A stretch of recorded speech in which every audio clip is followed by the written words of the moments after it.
हाँ प्यारे मित्रों,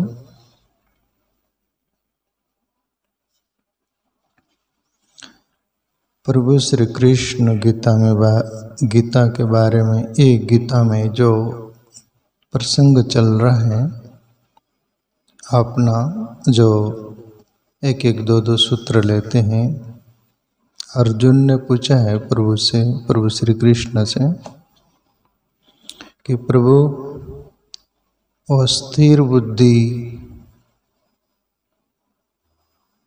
किस तरह चलता है, बोलता है, बैठता है, वो अभी प्रश्न चल ही रहे, उसका उत्तर प्रभु श्री कृष्ण दे ही रहे हैं। तो चलो अपन सूत्र ले, श्लोक 57वां और हो सके तो 58वां भी लेवा जाए तो सूत्र पर चर्चा करना चाहिए।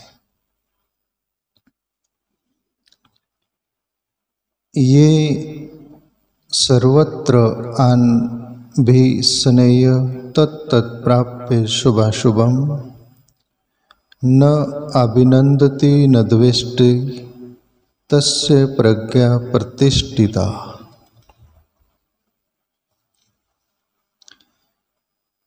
जो पुरुष सर्वत्र स्नेह रहित हुआ उस शुभ या अशुभ वस्तु को प्राप्त होकर न प्रसन्न होता है और न द्वेष करता है, उसकी बुद्धि स्थिर है।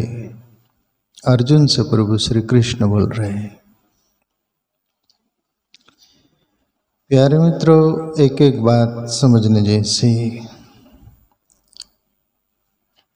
ये सर्वत्रान भी स्नेह तत्त प्राप्य शुभाशुभम, वो स्थिर बुद्धि महापुरुष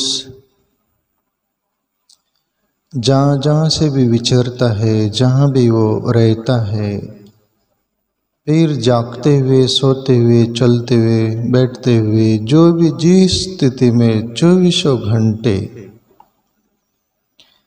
वो हर वस्तु, व्यक्तियों में, सभी में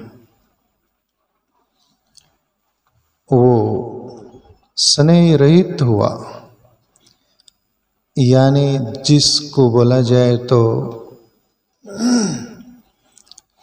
उसमें कोई पकड़ नहीं रहती। स्नेह रहित का अर्थ होता है जिसमें कोई लगाव, पकड़ नहीं रहता। वैसे ही कमलवत, जैसे कमल जल में होता है, पानी से कोई लगाव नहीं रहता और पानी को अपने पत्ते पर भी नहीं रहने देता, उस फूल पर भी नहीं रहने देता। वो कमल का स्वभाव। जरूर कमल वो कीचड़ से रस लेता है उस पानी से, पर अछूतता रहता है, और उसको बोलते हैं स्नेह रहित। यानी वो स्थिर बुद्धि पुरुष और हमारे में क्या फर्क? हम जहाँ जहाँ भी विचरते, जो भी करते, हर बातों से हमारा लगाव हो जाता है। हम लगाव रख के वो सब कुछ करते हैं। यानी जिसको राग बोल दो, पकड़ बोल दो। इसलिए हमारे में और वो स्थिर बुद्धि में इतना भर फर्क रहता है। क्यों? उनको अनुभव हो गया वो सत्य का, इसलिए कहीं भी पकड़ नहीं रह जाती। वैसे ही जैसे पेड़ पर फल लगा हुआ है, वो पक जाता है तो अपने आप गिर जाता है, उसमें से न चिक निकलता है, न दूध निकलता है, न कोई प्रकार का द्रव्य निकलता है। न पेड़ को पता चलता है, न फल को पता चलता है कि मैं गिर गया, कि पेड़ को पता नहीं चलता कि मेरा कोई फल गिर गया। इसी अंदाज में परमात्मा में बुद्धि स्थिर हो जाने के बाद, वो अनुभव हो जाने के बाद, वो स्थिर बुद्धि पुरुष इस अंदाज में जीवन हो जाता है। यानी स्नेह रहित उसको बोलते हैं। ये सर्वत्रान भी स्नेह तत्त प्राप्य शुभाशुभम। दूसरी बात, उस पुरुष को, स्थिर बुद्धि पुरुष को शुभ मिल जाए कि अशुभ मिल जाए, किसी में भी उसकी पकड़ नहीं रहती। उस स्थिर बुद्धि पुरुष में और हमारे में क्या फर्क है? हमारी पकड़ किस अंदाज में होती और उस पुरुष किस पकड़ क्यों नहीं होती, यह समझे हम। शुभ अशुभ दो बात बोली गई।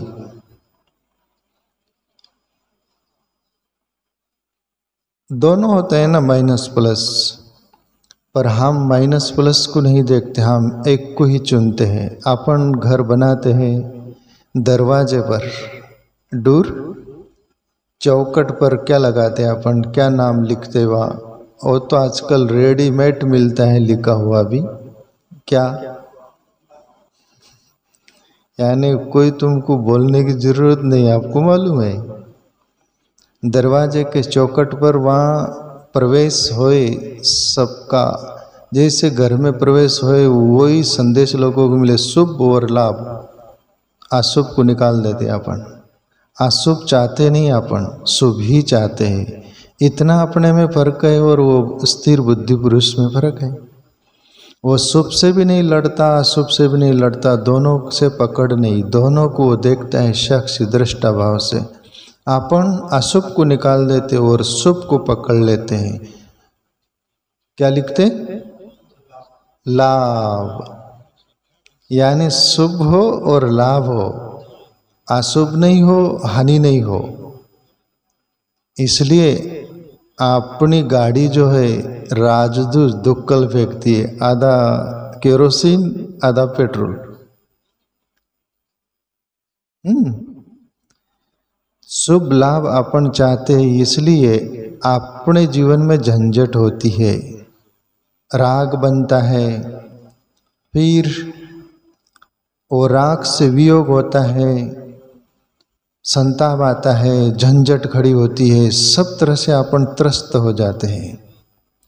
पर अपन भी मनुष्य, वो स्थिर बुद्धि पुरुष परमात्मा में अपनी बुद्धि स्थिर कर दिया, मन चित सब कुछ अनुभव कर लिया और उस स्थिति में पहुंच गया, तो अपन भी तो वही मानव है ना। अपन नहीं वो कर सकते क्या? नहीं हो सकता क्या? पर कम से कम जिज्ञासा को तो जन्म दे हम, इन महापुरुषों को सुनकर पढ़कर। हमारे अंदर भी कौतुक हो कि हम भी हो सकते, हम भी वही मानव है। तो अर्जुन, ये सर्वान ये सर्वत्रान भी स्नेह तत्त प्राप्य शुभाशुभम। जिंदगी में प्यारे मित्रों, ये अंगीकार करना जीवन में, शुभ हो कि अशुभ हो, दोनों को हम किनारा नहीं करेंगे। एक सिक्के के दो पहलू है, कभी जीवन में शुभ हो जाए तो ठीक है, कल अशुभ हो सकता है। आज शुभ को देख के कल अशुभ को देख लेना, दोनों में फंसना नहीं, लड़ना नहीं। तो ये जो है स्थिर पुरुष बुद्धि का, यानी परमात्मा में प्रवेश वाला। आगे बोले, नान भी नंदती न द्वेष्टति तस्य प्रज्ञा प्रतिष्ठिता। अर्जुन वो न शुभ का अभिनंदन करता न अशुभ का करता है, दोनों को देखता है दृष्टा भाव से। इसलिए वहाँ पर कोई भी प्रकार का राग नहीं रह जाता। वो स्थिर बुद्धि कहलाता है, अस्थिर बुद्धि कहलाता है, स्थित प्रज्ञ कहलाता है, परमात्मा प्राप्त पुरुष कहलाता है। जो पुरुष सर्वत्र स्नेह रहित हुआ, उस शुभ या अशुभ वस्तु को प्राप्त होकर न प्रसन्न होता है और न द्वेष करता है, उसकी बुद्धि स्थिर है। प्यारे मित्रों, गीता ऐसा शास्त्र है जो हम दिल से, हृदय से यदि अपना कर सच में प्रवेश उसमें कर जाए तो अपनी जिंदगी जरूर बदल जाएगी। मैं प्रारंभ में ही गीता पर कुछ दृष्टांत आपको देने वाला था, पर भूल गया। कभी कभी मेरा नहीं चलता, पर कोई बात नहीं, मैं बोलूँ क्या, वो दृष्टांत छोटा सा, गीता का कितना महत्व है। मैं स्वामी राम सुखदास की कोई बुक में पढ़ा था, मुझे स्मरण आ रहा था ये गीता का। जैसे अपने हिंदू जो राष्ट्र है वहाँ पर अदालतों में और शपथ दिलाई जाती है गीता पर हाथ रख के, मैं सच बोलूँगा सच के अलावा और झूठ नहीं बोलूँगा, ऐसा ना, गीता पर हाथ रख के, यानी गीता पर हाथ रखकर बोलना, यानी कि प्रमाणिक वहाँ असत्य नहीं बोला जाएगा, इतना, यानी पांचवा वेद बोलते गीता को।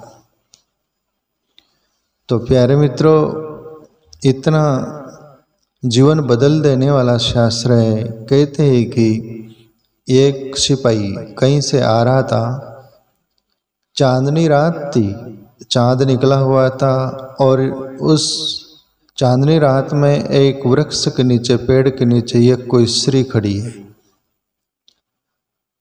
वो सिपाही देखा, सुंदर स्त्री थी, तो मोहित हो गया और उससे बातचीत करने लग गया। वो स्त्री भी बातचीत की, अट्रैक्शन हुआ, सही स्वाभाविक है। पुरुष में आधी स्त्री होती आधा पुरुष होता है, स्त्री में आधा पुरुष होता है आधी स्त्री होती, दोनों माँ बाप मिलकर ही वो शरीर की बॉडी की रचना होती है ना। अर्ध नारेश्वर शिव जी का दो बताए गए ना रूप, आदि पार्वती आदि शिव जी का। हर किसी में, हर कोई अर्ध नारेश्वर है, आदि माँ है आधा बाप है, तो सही स्वाभाविक अट्रैक्शन होता है, हुआ ऐसा। और वो श्री बोलती है कि मैं आपके साथ आ जाऊं, आपके पास आ जाऊं। अभी देखो अट्रैक्शन ऐसा है ना कि वो ना तो नहीं बोल सकता, उसे पे बोले जरूर आ जाओ, और वो श्री चली गई उसके साथ। और श्री चली गई, वो श्री रात में रहती, दिन में चली जाती सुबह। और वो जो सिपाही था सूखने लग गया, लोग भी बोलने लग गए, भैया आप इतने हट्टे कट्टे थे, इतने सूखने लग गए, हुआ क्या आपको। और जिसको भी शैतान लग जाए उसकी यही हालत होगी। और वो श्री और कुछ नहीं थी, चुड़ैल थी, भूतड़ी, जो भूतनी बोलते ना आप, वो चुड़ैल थी। रात आती दिन में चली जाती, बीमार हो गया, बहुत हालत टूट गया शरीर से, सब अंदर से बाहर से। दवा खाने में गया मेडिसिन लेने, कुछ वहाँ से मेडिसिन मिली तो वो मेडिसिन गोली होती ना, वो एक पुड़िया में बांध कर दे दी गई। जुन्न जमाना होगा, अभी तो पैकेट आते हैं, तो वो लेके आता है। तो उस दिन वो जो श्री थी, दिन डूबने का समय था, वो रात में आती थी, आई तो उसके जेब में वो पुड़ी जो देखकर पैकेट जैसी, वो श्री बोलती कि वो जेब में से, आपका जेब में जो पुड़िया है ना वो फेंक दे तो मैं आपके पास आऊंगी, फेंक दे वो पुड़ी मुझे चलेंगी नहीं, फेंक दे वो पुड़ी। वो श्री जिद करने लग गई, ये सोचा कि ये तो उसको भगाना चाहता, पहले भी बोला था तू जा। क्यों बोला था, उसका कारण था। एक दिन वो रात में सोए थे तो ये बल्ब जो होता है ना, लाइट, वो बुझाने के रह गए थे, या तो जल रहा था, तो वो सिपाही बोला कि बुझा दे उसको। तो वो भूतनी थी, चुड़ैल थी, तो जैसे कॉट पर सोई थी वहीं से लंबा हाथ करके स्विच ऑफ कर दी। तब उसको डर लगा, संदेह हुआ, ये चुड़ैल है कोई भूतनी है, कोई ये कोई राक्षस तत्व है, कोई ऐसा लगा, डरा हुआ था। और वो बोला था तू चली जा, वो बोले मैं जाऊंगी नहीं, अभी तो पहचान लिया है मुझे, किसको बोलना नहीं, तुझे मौत के घाट उतार दूंगी। डर के मारे किसको बोलता नहीं, सुख रहा था। तो उसको ये हिम्मत मिली है, पुड़ी में कुछ तो भी राज है और मैं फेंकूंगा नहीं, और ये ऑटोमेटिक चली जाएंगे, ऐसा लगा। और भूतनी हार मान गई, ये पुड़ी फेंकने को तैयार नहीं, और वो भूतनी चली गई कायम के लिए जैसे। तो वो सोचा कि ये पुड़िया में है क्या जिसका प्रभाव असर इस भूतनी पर गिरा। खोल के देखा वो पुड़िया, तो उसमें वो गीता का पन्ना फटा हुआ था, उसमें वो गोली दी थी मेडिसिन। वो दुकानदार को भी मालूम नहीं था, मेडिसिन वाले, मेडिकल वाले को। तब वो आश्चर्य से भर गए सिपाही कि एक गीता का पन्ना फटा हुआ, उसमें गोली थी, उसका असर यदि भूतनी पर भी गिर गया और भूतनी चली गई, विदा हो गई, तो असल में मैं गीता लाकर सच में मेरे पास रखूं और पढ़ूं तो मेरी जिंदगी नहीं बदल जाएगी। कोई भी प्रकार का क्लेश नहीं रहेगा। भूतनी तक चली गई तो सब कुछ भला चंगा हो जा सकता है। उस दिन से वो सिपाही गीता जी लेके आता है, प्रतिदिन पास में रखता, पढ़ता है और वो आध्यात्मिक जीवन हो गया, जीवन बदल गया। तो महिमा प्यारे मित्रों गीता जी की इतनी है ना, ईमानदारी से गीता जी के बारे में मैं पढ़ा बहुत सारा, न जाने कितने लोगों ने उस पर टिकाएं की है। आज आप ये श्लोक पढ़ो, कल पढ़ो तो दूसरा ही भावार्थ निकलता है उसका। अनेक लोगों ने टिकाएं की पर सबकी नई नई है। ये नया शास्त्र है, नई बात है। आप जितनी गहराई से उसको खोजो नया ही लगती है। इसलिए प्यारे मित्रों गीता जी को सुनने से, समझने से, सुनने से, पढ़ने से तो बहुत फायदा होगा ही, पर श्रद्धा भाव से पास में भी रखकर आप आदर से उसको नमन करो तो एक दिन गीता जी की कृपा तुम पर हो ही जाएगी। मैं पाल वाले बापू जी को देखता था, मैं नया नया साधक बना, साधु, तो वो छोटी सी गीता जी एक बटुए में रखते थे, ऐसे बगल में, आप भी देखे होंगे ना शांताराम, तो वो रखते थे, पढ़ते थे भी। तो मैं आपसे भी रिक्वेस्ट करूं प्यारे मित्रों, आपके समझ में ना आए पर कोशिश करना, प्रयास करना, तो गीता जी जीवन बदल देंगी।